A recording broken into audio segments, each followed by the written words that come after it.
Good afternoon everyone. तो आज का हमारा सेशन स्टार्ट करते हैं। आज का हमारा टॉपिक रहेगा asset classification and recovery methods. अब एसेट क्लासिफिकेशन समझने के लिए एंड देन उसके रिकवरी प्रोसीजर जो भी रहेंगे, पहले हमको समझना है एसेट किसको बोलते हैं। आपके पास कोई भी ऐसी चीज है जो आप ओन करते हो, जो आपकी अपनी है, जिसका कोई भी इकोनॉमिक वैल्यू है। फॉर एग्जाम्पल, आपके पास आपकी गाड़ी है, इसका कोई वैल्यू है, ठीक है। अगर आप इसको कल को बेचोगे तो आपको कोई पैसे मिलेंगे इसके। आपके पास आपका घर है, या आपका अपना है, आपके नाम पे है, या आपके घर पे टीवी है, आपके घर पे फर्नीचर है आपका। ये सारी चीजें जो है ये आप ओन करते हो, या आपने खरीदी हुई है। गुड आफ्टरनून और कल ma'am, Praveen Sharma yes from good. Nijgadh.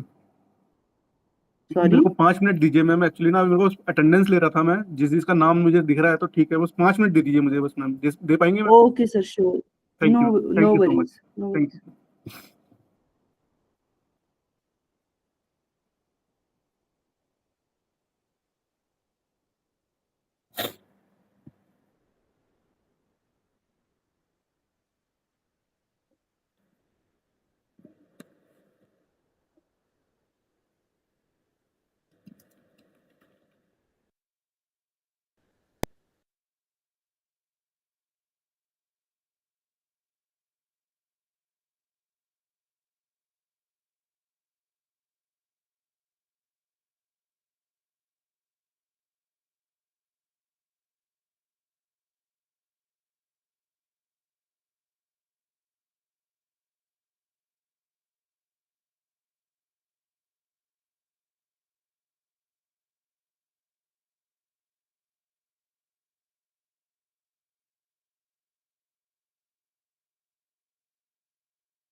हाँ हाँ, श्योर श्योर श्योर।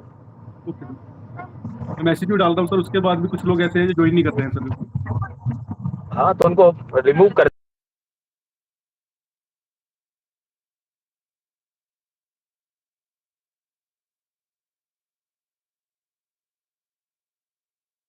ठीक है सर, ठीक है, मैं बता दूंगा आपको आज नाम।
बाद इन केस हमें जरूरत पड़ा तो उनको रिकवर भी करते हैं।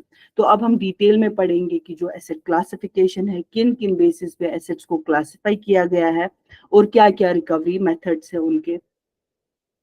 तो पहला हम देखेंगे, जैसे कि एसेट मैंने आपको एक्सप्लेन किया, वो एक ऐसा रिसोर्स है जो ओन करते हैं और कंट्रोल करता है कोई भी इंसान, कोई भी इंडिविजुअल, कोई भी कॉरपोरेशन या कंपनी जिसको आप बोलोगे, या गवर्नमेंट। आप देखोगे हम बोलते हैं ये गवर्नमेंट हॉस्पिटल है या ये गवर्नमेंट की जमीन है, इसका मतलब है ये गवर्नमेंट का एसेट है, वो ये ओन करते हैं, ये किसी और का हक नहीं है, तो उसको भी गवर्नमेंट का एसेट बोलेंगे हम। ये जो भी आप इंडिविजुअल होके, आप कंपनी होके, आप गवर्नमेंट होके, कुछ भी चीज जो आप ओन करते हो, कंट्रोल करते हो, लेकिन जिससे आपको ये एक्सपेक्टेशन होती है कि कल को आपको एक पॉजिटिव इकोनॉमिक बेनिफिट मिलेगा। मतलब कि अगर आपके पास आज जमीन है, आप कल को बेचोगे, आपको पता है जी आपको इसके बदले कोई इकोनॉमिक बेनिफिट मिलेगा, तो उसको हम एसेट बोलते हैं। और बहुत तरीके के एसेट्स हैं, जैसे कि मैंने कहा एसेट्स को बहुत बेसिस पर क्लासिफाई किया गया है, current assets, non current assets, physical assets, intangible, operating, non operating. ये सब हम डिस्कस एक्सप्लेन करके पढ़ेंगे, इस सब को हम डिस्कस करेंगे कि इनका क्या मतलब होता है। और ये एसेट की क्लासिफिकेशन है, पहले ही जरूरी है कि आपको पता होनी चाहिए एसेट्स क्या क्या है हमारे बिजनेस में, हमारी कॉरपोरेशन में हम क्या क्या ओन करते हैं, और उसके बाद उनको क्लासिफाई करना, किस तरीके के एसेट्स है हमारे पास, ये जरूरी है कंपनी के सर्वाइवल के लिए, जैसे कि मैंने आपको बताया। क्योंकि इससे कंपनी को आगे जब कभी डिसीजन लेना पड़ता है कि क्या उनको ये एसेट्स ओन करने चाहिए या ये एसेट्स उनकी कंपनी के लिए एक नुकसान दे साबित हो रहे हैं, तो ये काफी ज्यादा इम्पोर्टेंट है बिजनेस के लिए जानना कि किस किस तरीके के एसेट्स वो इस्तेमाल कर रहे हैं, वो ओन कर रहे हैं। नाउ वी विल सी जो international financial reporting standards IFRS जिसको हम बोलते हैं, उन्होंने एसेट को एक प्रॉपर डेफिनेशन से एक्सप्लेन किया है। एसेट इट्स अ रिसोर्स जो कंट्रोल करता है कोई भी business as a result of past events. For example, मैंने आज मेरी कंपनी है, मैंने एक कोई जमीन खरीदी थी पास्ट में, उस पे मैंने आज एक फैक्ट्री बनाई है, मेरा बिजनेस चल रहा है, वो मेरा एक एसेट बन चुका है। तो ये किसकी वजह से, ये एक पास्ट इवेंट हुआ था जब मैंने वो जमीन खरीदी, मैंने उस पे बिल्डिंग बनाया, लेकिन अब इस पास्ट इवेंट की वजह से मुझे आगे एक फ्यूचर इकोनॉमिक बेनिफिट मैं एक्सपेक्ट करती हूँ कि जब मेरा प्रोडक्शन होगा, वहां पे फैक्ट्री में काम होगा, बिजनेस ऑपरेशन होगा, तो जो मुझे सेल होगी, जो मैं प्रोडक्ट्स मार्केट में कल को बेचूंगी, जो मेरी फैक्ट्री में बन रहे हैं, उसका मुझे एक इकोनॉमिक बेनिफिट मिलेगा और उसकी वजह से जो है कैश फ्लो मेरे बिजनेस में आएगा। तो ये एसेट होता है। अब एग्जांपल्स है कुछ एसेट की, फॉर एग्जांपल कैश। कैश से आप कुछ भी खरीद सकते हो, तो ये एक आपके पास एक रिसोर्स है, आप ये कंट्रोल करते हो। आप बोलते हो मेरे पास जी 1 लाख रुपए है, इसका क्या मतलब है, ये एक आपके पास एक रिसोर्स है जो आप ओन करते हो, जो आप कंट्रोल करते हो, आपने कमाया हुआ है, ये भी आपके पास एक एसेट है। अकाउंट्स रिसीवेबल, आपका जो जैसे बिजनेस चल रहा है, जो भी सेल हो रही है, आपके अकाउंट्स में जो भी पैसा इनफ्लो हो रहा है, जो भी कैश आ रहा है, उस सेल से जो भी प्रॉफिट आ रहा है, वो सारा आपका एसेट बन गया। इन्वेंट्री होती है, फॉर एग्जांपल आपकी मैन्युफैक्चरिंग का कोई बिजनेस है, तो आपने स्टॉक खरीदा हुआ है, रॉ मटेरियल जिसको हम बोलते हैं, तो वो जो इन्वेंट्री होता है वो भी आपके लिए एक एसेट है, क्योंकि उस इन्वेंट्री को यूज करके आप प्रोडक्ट्स बनाते हो और अल्टीमेटली वो प्रोडक्ट्स जब मार्केट में बिकते हैं, आपको एक इकोनॉमिक बेनिफिट मिलता है उसका, वो भी आपके लिए एसेट हो गया। आपकी इन्वेस्टमेंट्स, आप गोल्ड में इन्वेस्ट करते हो, सिल्वर में इन्वेस्ट करते हो, आप रियल एस्टेट में इन्वेस्ट करते हो। Then we have PPE, property plant and equipment.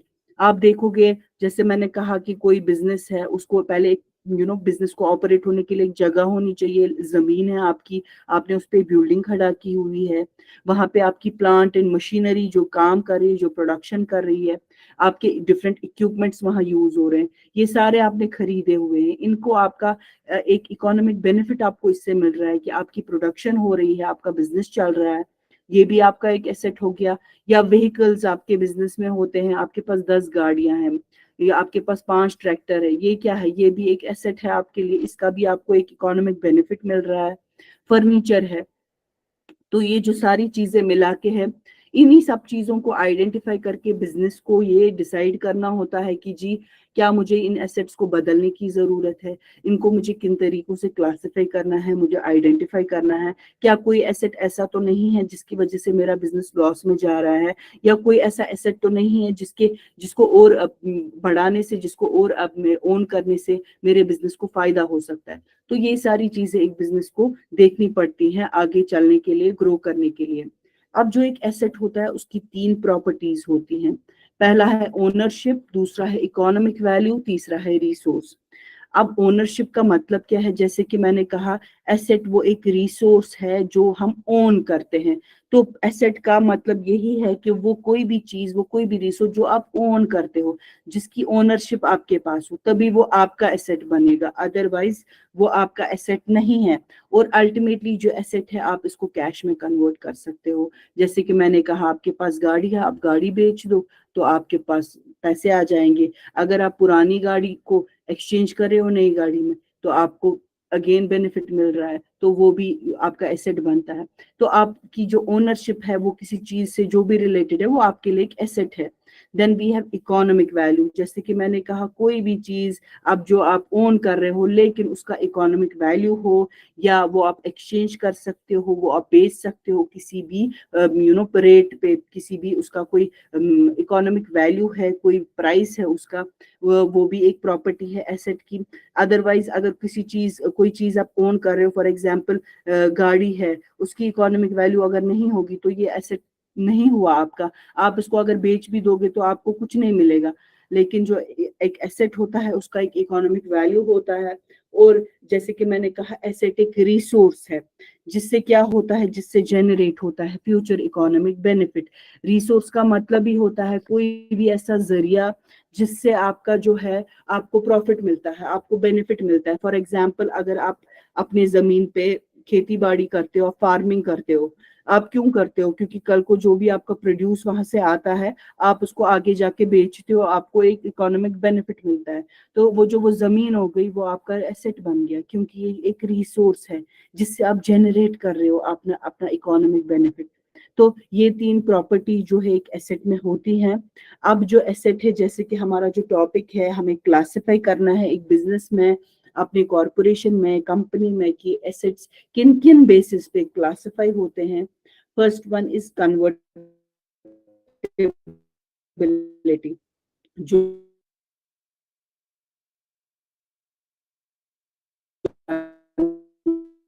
Convert कर सकते हो तो उस बेसिस पे भी हाई कर सकते हैं। फॉर एग्जाम्पल आपके पास गाड़ी है, आप गाड़ी बेच सकते हो 1 हफ्ते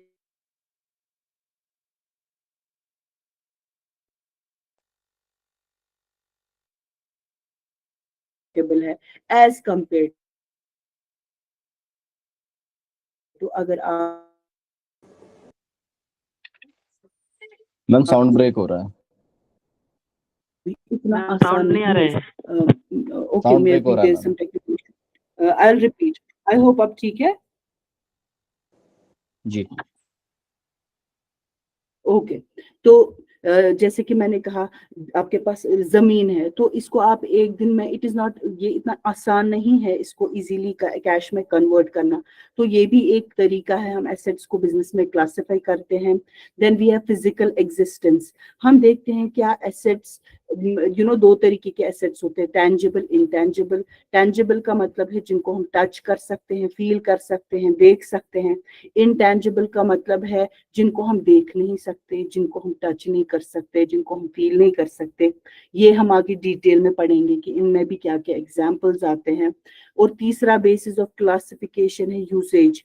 हम देखते हैं कि हमारा जो बिजनेस है उसमें किस तरीके से हम किस एसेट को इस्तेमाल कर रहे हैं, उस बेसिस पे भी हम एसेट्स को क्लासिफाई करते हैं, उनके पर्पस के बेसिस पे। तो जो क्लासिफिकेशन ऑफ एसेट्स में पहले हमने देखा था कन्वर्टेबिलिटी, उसके बेसिस पे हमारे पास 2 तरीके के एसेट्स है, 2 टाइप ऑफ एसेट्स है। First one is current asset and और फिक्स्ड एसेट, ठीक है। इनको हम शॉर्ट टर्म एसेट भी बोलते हैं एंड लॉन्ग टर्म एसेट्स भी बोलते हैं। अब जो करंट एसेट्स हैं, करंट एसेट्स वो एसेट्स होते हैं जो इजीली कन्वर्ट होते हैं कैश में या कैश इक्विवेलेंट्स में, मगर विद इन 1 ईयर। जैसे कि मैंने आपको बोला आपको गाड़ी बेचनी है, it will not take you more than 1 week or even some weeks or some months to sell a car. It is easily convertible into cash. 1 साल के अंदर अंदर आप कोई भी ऐसा आपका एसेट जो आप इजीली कन्वर्टेबल कन्वर्ट कर पाओ कैश में विद इन 1 year, उसको हम करंट एसेट बोलते हैं। जैसे कि एग्जांपल है, हमारे पास हमारा कैश है, हम कैश को यूज करके कोई भी चीज खरीद सकते हैं। कैश इक्विवेलेंट्स है हमारे जो हम एक्सचेंज कर सकते हैं। कोई भी हमारे पास जो एसेट्स हैं शॉर्ट टर्म जो हमारे डिपॉजिट्स होते हैं जिनका मैच्योरिटी पीरियड 1 साल ही होता है, फॉर एग्जांपल हमारा कॉल मनी हो गया, हमारे ट्रेजरी बिल्स हो गए, ये सारे इसमें आते हैं जो इनका मैच्योरिटी पीरियड 1 साल तक होता है, तो मींस ये इजीली कन्वर्टेबल है। करंट एसेट्स में आते हैं हमारी इन्वेंट्री है। आप देखोगे हर दिन बिजनेस को आपको रॉ मटेरियल चाहिए, स्टॉक चाहिए, तो आप फॉर मंथ्स या फॉर अ ईयर एक बिजनेस जो है इन्वेंट्री खरीद के रखता है, तो वो उनका करंट एसेट हो गया, क्योंकि ईयर बाय ईयर और month by month they have to restock it. या आपकी मार्केटेबल सिक्योरिटीज मतलब आपके शेयर्स, बॉन्ड, स्टॉक्स जिनका भी मैच्योरिटी पीरियड अप टू 1 साल होता है, वो आपके करंट एसेट्स आते हैं। आपके ऑफिस सप्लाई जो आपको हर हफ्ते हर महीने आपको अपग्रेड करने पड़ते हैं, आपको रीस्टॉक करने पड़ते हैं, ये सारे आपके करंट एसेट्स में आते हैं। Then we have fixed और नॉन करंट एसेट्स जो इजीली कन्वर्टेबल कैश में नहीं है। जैसे कि हमारे लैंड है, बिल्डिंग है, मैंने आपको ऑलरेडी बताया कि अगर आपको लैंड है वो आप इजीली कैश में कन्वर्ट नहीं कर सकते। It can take more than a year, because ये बहुत बड़ा इन्वेस्टमेंट डिसीजन होता है एक कंपनी के लिए, बिजनेस के लिए। हमारे पास बिल्डिंग होता है, मशीनरी है, इक्विपमेंट्स होते हैं। पेटेंट्स का मतलब होता है कोई भी ऐसी इन्वेंशन जो आपकी अपनी है, तो जो आपको उस पर राइट मिलता है वो हो गया। ट्रेडमार्क्स जो आप प्रोडक्ट्स पे देखते हो, तो ये सारे हमारे क्या होते हैं, लॉन्ग टर्म एसेट्स होते हैं, नॉन करंट एसेट्स होते हैं, फिक्स्ड एसेट्स होते हैं जो इजीली कन्वर्टेबल कैश में नहीं होते हैं। देन नेक्स्ट क्लासिफिकेशन जो हमने फिजिकल एग्जिस्टेंस देखा था, फिजिकल एग्जिस्टेंस के बेसिस पे 2 तरीके के एसेट्स होते हैं। पहला है tangible asset, then we have intangible asset. Tangible asset जैसे कि मैंने बताया वो एसेट वो रिसोर्स जिसको हम टच कर सकते हैं, फील कर सकते हैं, देख सकते हैं। फॉर एग्जांपल आपकी जमीन है, ये आप देख सकते हो, आप उसको हाथ लगा सकते हो, ये टैंजिबल एसेट हो गया। आपका बिल्डिंग है, आपका ऑफिस है, आपकी मशीनरी है, आप देख सकते हो, फील कर सकते हो। ऑफिस सप्लाईज है, आपके पास आपकी जेब में भी पैसा है, इसको आप हाथ पे रख सकते हो, इसको टच कर सकते हो, फील कर सकते हो, देख सकते हो।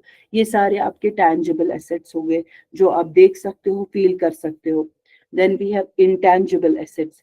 इंटैंजिबल एसेट्स वो एसेट्स होते हैं जिनकी कोई फिजिकल एग्जिस्टेंस नहीं होती है।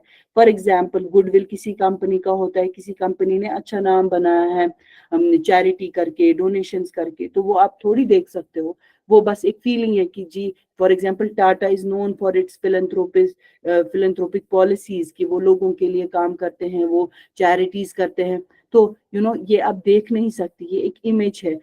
वैसे ही जैसे ब्रांड है आपका, ब्रांड के जैसे पूमा है, ये कोई चीज नहीं है जो आप हाथ में लोगे, बट ये एक फीलिंग है, ये एक इमेज है, परसेप्शन है किसी चीज का कि जी पूमा ऐसा ब्रांड है। तो ये भी आपका आता है इंटेंजिबल एसेट्स में। आपके कॉपीराइट्स, फॉर एग्जांपल आपकी कोई राइटिंग आपने लिखा हुआ है, तो उस पे आपको एक हक मिलता है कि जी ये आपका ही लिखा हुआ है, इसको कोई कॉपी नहीं कर सकता, इसको कोई चुरा नहीं सकता। आपकी अपने नॉवेल लिखी है फॉर एग्जांपल, तो ये जो हक आपको मिलता है वो आप देख नहीं सकते, बट वो एक फीलिंग है कि जी ये आपका वर्क है, ये आपका ही है, ये ये चोरी नहीं हो सकता है, ये कोई कॉपी नहीं कर सकता।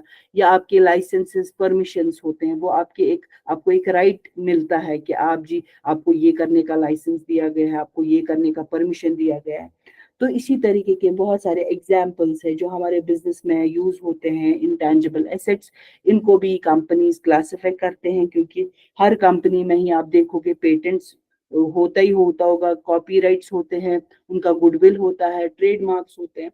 तो ऐसे करके बहुत सारे और इंटैंजिबल एसेट्स यूज होते हैं कंपनीज में। Then we have classification of assets based on usage. हमारे पास इसमें आते हैं operating assets and non operating assets. जो ऑपरेटिंग एसेट्स होते हैं वो एसेट्स होते हैं जो आपके बिजनेस में आपको डे टू डे यूज होते हैं फॉर आपके बिजनेस ऑपरेशन को चलाने के लिए। फॉर एग्जांपल आप देखोगे आपके पास बिजनेस में आपको कैश की हर दिन जरूरत है। जैसे मैंने कहा, जो इन्वेंट्री होती है, आपका रॉ मटेरियल होता है, स्टॉक होता है। आपके अगर मैन्युफैक्चरिंग है, फुटवेयर का बिजनेस है आपका, तो आपको रोज रॉ मटेरियल की जरूरत है वो प्रोडक्शन करने के लिए, फुटवेयर बनाने के लिए। तो ये आपका ऑपरेटिंग एसेट हो गया। मींस ये डेली ऑपरेशन ऑफ बिजनेस में आपका यूज हो रहा है। आपकी मशीनरी है तो आपकी मशीन रोज ही यूज हो रही है ये बनाने के लिए, प्रोडक्शन करने के लिए। हर दिन जो आपका प्रोडक्ट बन रहा है, जो आपका उस पर पेटेंट लग रहा है, या जो भी आपका राइटिंग है, जो भी आपका आउटकम है, जो भी आपका प्रोड्यूस है, उस पर कॉपीराइट लग रहा है। तो ये सारी चीजें जो है ये आपकी डे टू डे बिजनेस में यूज हो रही है, डेली ऑपरेशन में यूज हो रही है, इसलिए हम इनको ऑपरेटिंग एसेट्स कहते हैं। Then we have non operating assets. वो ऐसे एसेट्स होते हैं जो हमारे डेली बिजनेस ऑपरेशंस में यूज तो नहीं होते हैं रोज, मगर उनसे भी हमें रेवेन्यू जनरेट होता है। फॉर एग्जाम्पल हम देखेंगे, हमारी जो है शॉर्ट टर्म इन्वेस्टमेंट्स होती हैं। फॉर एग्जांपल आपने गोल्ड खरीदा हुआ है, अब आप रोज गोल्ड नहीं खरीदोगे, मगर आपको एक रेवेन्यू स्टिल आपको जेनरेट होगा, आपको फ्यूचर इकोनॉमिक बेनिफिट स्टिल मिलेगा। फॉर एग्जांपल आपकी मार्केटेबल सिक्योरिटीज होती है, आप जो स्टॉक्स, बॉन्ड्स, शेयर्स खरीदते हो, तो ये आप लॉन्ग टर्म के लिए भी खरीदते हो, तो इसका भी एक आपको रेवेन्यू जनरेट होता है इन फ्यूचर। आपके पास कोई वैकेंट जमीन पड़ी हुई है, खाली जमीन पड़ी हुई है जो आप अभी यूज नहीं कर रहे हो, तो इसका भी एक इकोनॉमिक बेनिफिट आपको मिलेगा। तो ये सारी चीजें जो है ये आपके बिजनेस में रोज यूज नहीं होंगे, या आपके डेली लाइफ में रोज यूज नहीं होंगे, मगर स्टिल इसका आपको रेवेन्यू जनरेट होगा, इनका कोई इकोनॉमिक वैल्यू है आपके लिए। अब ये जो सारे टाइप्स ऑफ एसेट्स हमने पढ़े, अब मैंने जैसे कहा कि बिजनेस को डिसीजन लेने पड़ते हैं कि जी हमको ये एसेट्स कंटिन्यू करने चाहिए, या एक्सचेंज करने चाहिए, या डिस्पोज ऑफ करने चाहिए। तो इसीलिए एसेट रिकवरी आता है सीन में, कि एसेट रिकवरी जिसको हम इन्वेस्टमेंट या रिसोर्स रिकवरी भी बोलते हैं, ये एक ऐसा प्रोसेस है जिससे हम क्या करते हैं, हम जो हमारा अनयूज्ड वैल्यू होता है किसी भी एसेट का, उसको हम मैक्सिमाइज करते हैं। फॉर एग्जांपल आप देखोगे आपके पास बिजनेस में 10 कंप्यूटर सिस्टम्स है, उसमें से 5 ही यूज हो रहे हैं। अब आपको डिसीजन लेना है, जो 5 आइडल पड़े हुए हैं आप उनको क्या बेच ही दोगे क्योंकि वो यूज नहीं हो रहे हैं, या आप उनको कहीं और इस्तेमाल करोगे, ठीक है, या अगर वो फ्रॉडुलेंटली किसी और तरीके से मिसयूज हुए हैं, चोरी हुए, आप कैसे उनको रिकवर करोगे। तो ये सारी चीजें, क्योंकि बिजनेस इज ऑल अबाउट जो भी वहां पे बिजनेस में यूज होता है उसका हर किसी का इकोनॉमिक वैल्यू है। तो हर कोई बिजनेस चाहता है कि ज्यादा से ज्यादा मैक्सिमाइज उनका यूज हो, कोई भी चीज ऐसे ही बेकार पड़ी ना रहे बिजनेस में जिसपे खर्चा ही हो रहा हो और जिससे कोई फायदा नहीं हो रहा हो बिजनेस का। तो आप ये डिसीजन लेते हो कि अगर कोई ऐसी चीज है जो बेकार है आपके बिजनेस में, जो काम नहीं आ रही है, आप उसको रिमूव कर दो, आप उसको डिस्पोज ऑफ कर दो। तो ये सारे डिसीजंस हम देखते हैं एसेट रिकवरी में। तो इसमें क्या होता है, इसमें 3 मेन एलिमेंट्स है रिकवरी में। पहला है आइडेंटिफिकेशन, दूसरा है रीडिप्लॉयमेंट, और तीसरा है डाइवेस्टमेंट। आप देखोगे अभी के टाइम में सारा जो डिजिटाइज हो गया है, अब हमारा बिजनेस डिजिटाइज हो गया, एवरीथिंग सब कुछ डिजिटल होता है। तो हमारे पास स्पेशलाइज्ड एसेट रिकवरी सॉफ्टवेयर्स होते हैं जो हमें हेल्प करते हैं, ये जो ऊपर 3 स्टेप्स है, 3 एलिमेंट्स है, इनको फॉलो करने में और इनकी हेल्प लेके हमारे जो एसेट्स हैं उनको रिकवर करने में। अब हम डिटेल में पढ़ेंगे, आइडेंटिफिकेशन में हम क्या करते हैं, रीडिप्लॉयमेंट में हम क्या करते हैं, और डाइवेस्टमेंट में हम क्या करते हैं। तो पहला हम देखेंगे आइडेंटिफिकेशन। एसेट रिकवरी के लिए पहले आपको पता होनी चाहिए कि आपके पास कौन से ऐसे एसेट्स है जो अनप्रोडक्टिव है, जिनकी वजह से आपके बिजनेस को कोई फायदा नहीं हो रहा है, उल्टा खर्चा हो रहा है। फॉर एग्जांपल कोई ऐसी मशीनरी है आपके बिजनेस में जिससे आपको प्रोडक्शन हो रहा है, मगर उसको वो खराब हो चुकी है, उसको मेंटेन करने में जितना खर्चा लग रहा है उतना आपको फायदा उससे नहीं हो रहा है। तो ये आपको जरूरी है कि आप उन एसेट्स को आइडेंटिफाई करो, ताकि आप उनको अलग से निकाल के क्लासिफाई करके देखो कि जो आपका जो ये एसेट है इसको आप कैसे मैनेज करोगे ताकि आपके बिजनेस को नुकसान ना हो। तो ये जो ये पर्सोनल, इसके लिए अलग जो लोग होते हैं, जो अलग स्टाफ होता है बिजनेस में, वो ये डिसीजन लेते हैं कि क्या इस एसेट को हम फिर से यूज कर सकते हैं ठीक करके, या हम इसको डाइवेस्ट कर दें, मतलब ये इसको हम बेच दें, इसको हम डिस्पोज ऑफ कर दें। तो ये उनका डिसीजन वो लेते हैं बहुत सारे फैक्टर्स को देख के, जो हमने ऑलरेडी पढ़े। तो जो भी सरप्लस एसेट्स होते हैं वो किसी भी फॉर्म में हो सकते हैं, जो भी आपके बिजनेस में यूज हो रहे हो। आपका इक्विपमेंट है, आपका मशीनरी है, फिक्स्ड मशीनरी है, या आपके बाकी इक्विपमेंट्स है, आपके कंप्यूटर सिस्टम्स है, आपका बिल्डिंग है, आपकी लैंड है। आपको देखना है जो भी आपके सरप्लस एसेट्स है, या इनमें से कौन से हमारे ऐसे एसेट्स है जो अनप्रोडक्टिव है या जो आइडल एसेट्स है, उनको हम कैसे हम मैनेज करेंगे ताकि हम उनको भी इस्तेमाल में लाए और हमारे बिजनेस को फायदा हो। या अगर उनका कोई काम हमारे बिजनेस में नहीं है तो हम उनको बेच के हम जो पैसा हमें मिलेगा हम वो कहीं और इन्वेस्ट कर सकते हैं। तो ये आइडेंटिफिकेशन स्टेप में होता है। उसके बाद आता है redeployment.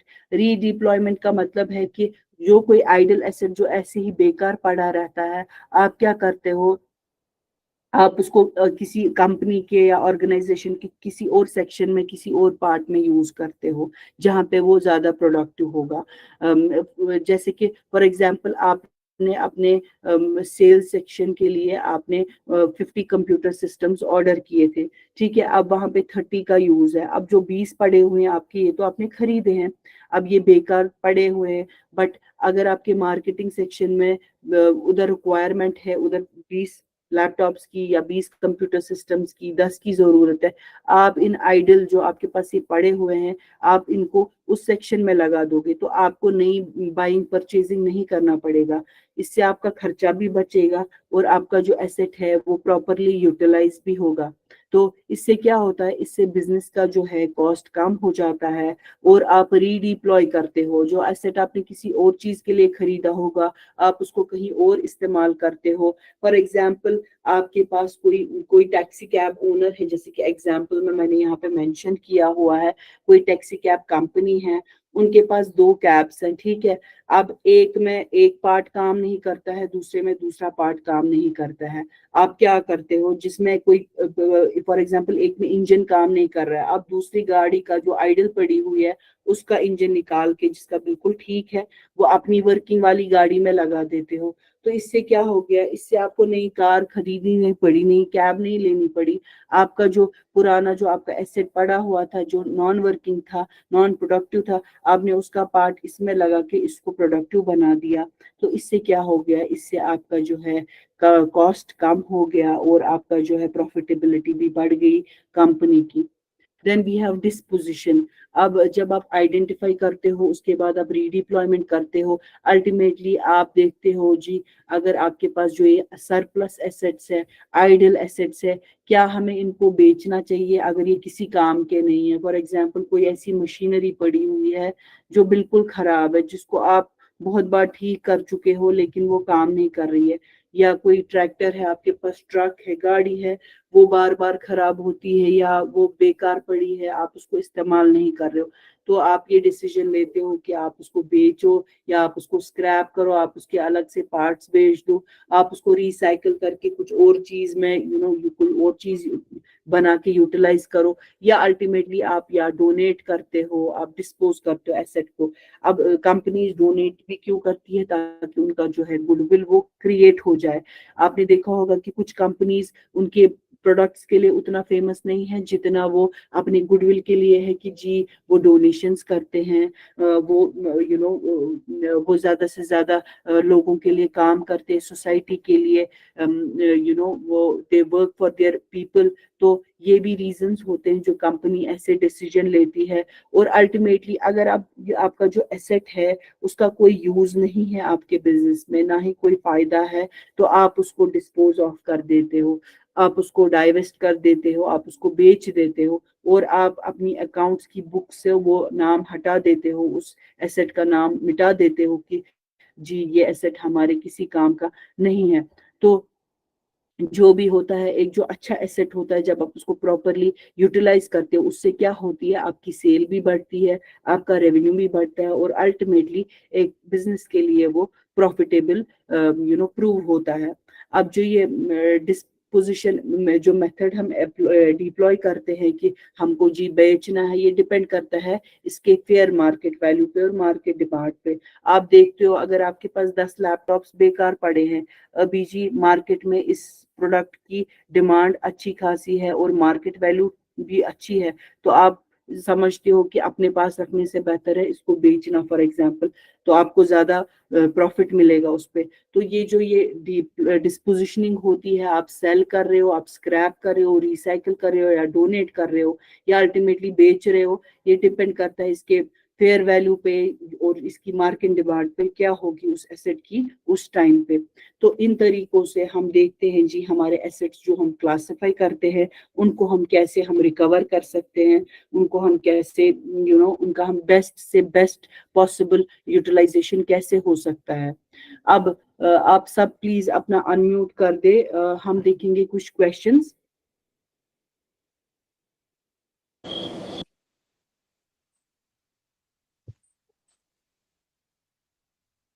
IRAC is an abbreviation for, ये आपकी जनरल नॉलेज के लिए है, इसका फुल फॉर्म जो है वो है income recognition and asset classification.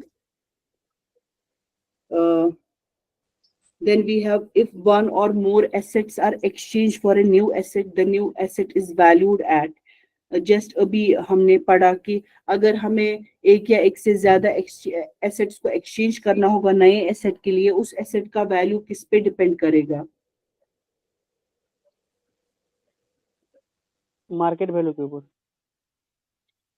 It is market demand and fair value of asset. एक तो मार्केट डिमांड है और fair value, it's not market value, ठीक है। तो उसका जो नए एसेट का जो वैल्यू है वो डिपेंड करेगा फेयर वैल्यू पे और उसका जो मार्केट डिमांड है उस पे। Then we have, which of the following qualities should an asset possess for it to qualify for recognition as an asset? एक एसेट में ऐसी क्या क्या क्वालिटीज होनी चाहिए जिससे उसको एक एसेट बोला जाए? There should be probability of future economic benefit उससे होना चाहिए, और वो एंटिटी वो हमारे कंट्रोल में होना चाहिए, या वो active market, there should be active market for assets, there is remote possibility of future economic benefit, there should be possibility of sale of the product, किसे ये जो चीज है ये बिकी नहीं चाहिए हमारे मार्केट में। तो इनमें से कौन सा ऑप्शन अप्रोप्रिएट है कि हम एक एसेट को एसेट एज रिकॉग्नाइज करें?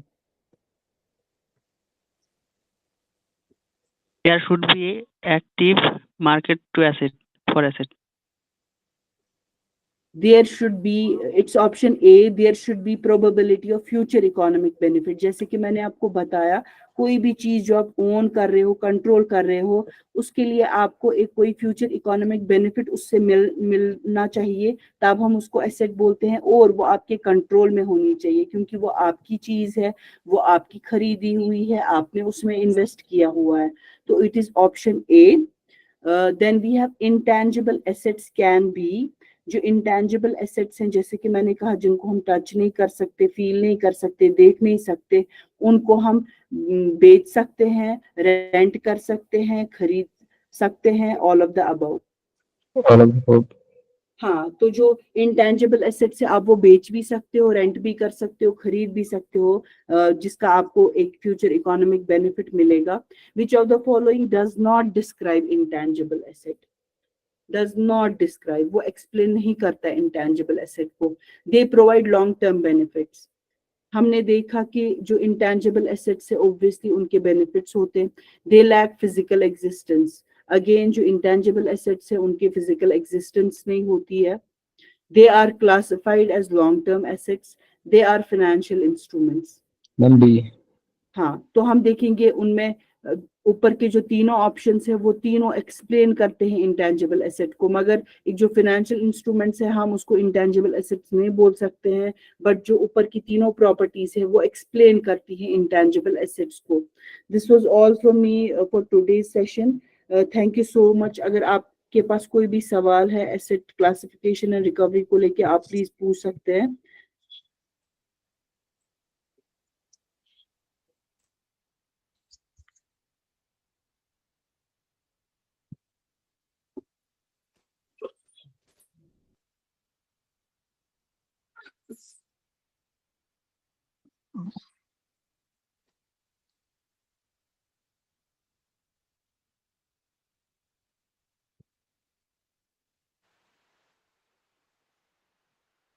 मैम मैम हेलो, हाँ जी बोलिए। क्या हम गुडविल को भी खरीद सकते हैं क्या? सॉरी, आपकी आवाज ब्रेक हो रही है, आप क्या, प्लीज रिपीट। क्या मैम हम आप गुडविल को भी क्या खरीद है? सकते हैं? देखो, जो गुडविल होता है ना, ये हम बोलते हैं ये एक इंटेंजिबल एसेट्स है। किस लिए? क्योंकि ये जो ये इंटेंजिबल एसेट, जैसे मैंने कहा, हम देख नहीं सकते, खरीद नहीं, सॉरी, देख नहीं सकते, फील नहीं कर सकते, टच नहीं कर सकते। ये हमारी एक इंटेलेक्चुअल प्रॉपर्टी होता है। जैसे कि हमारा ब्रांड रिकॉग्निशन हो गया, जैसे कि जो भी हमारी कंपनी के लिए कुछ वैल्यूएबल होता है, एक अच्छा नाम।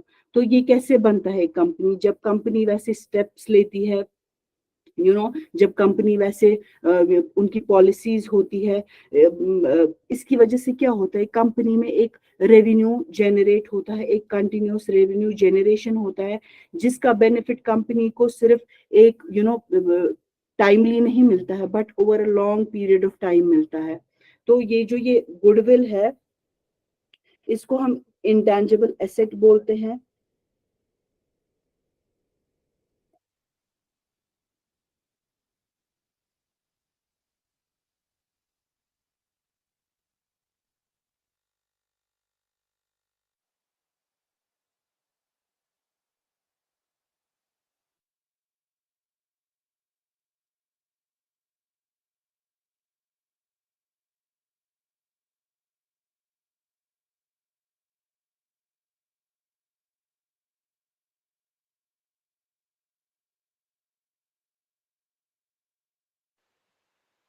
अरे हो गया क्या भाई क्लास?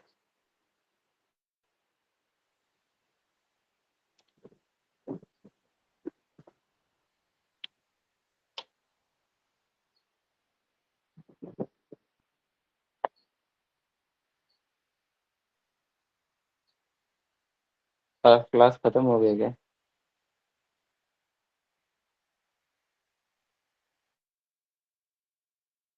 हाँ भाई, क्लास खत्म हो गई है। चलो लिव कर लो।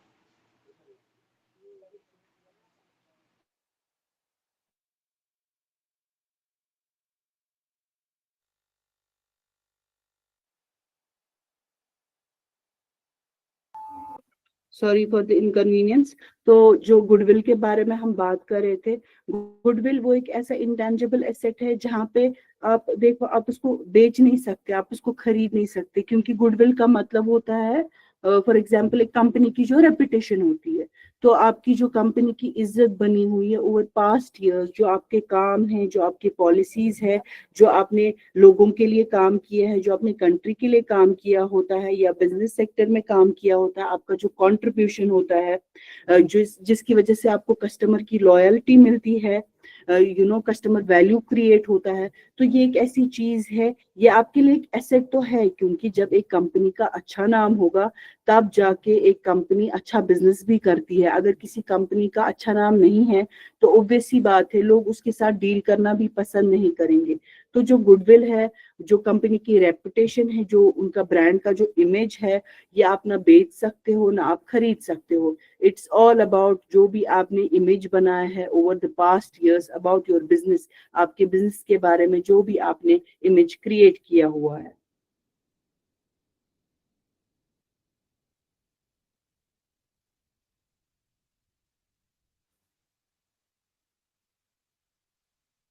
और कोई सवाल अगर किसी को होगा तो वो पूछ सकते हैं।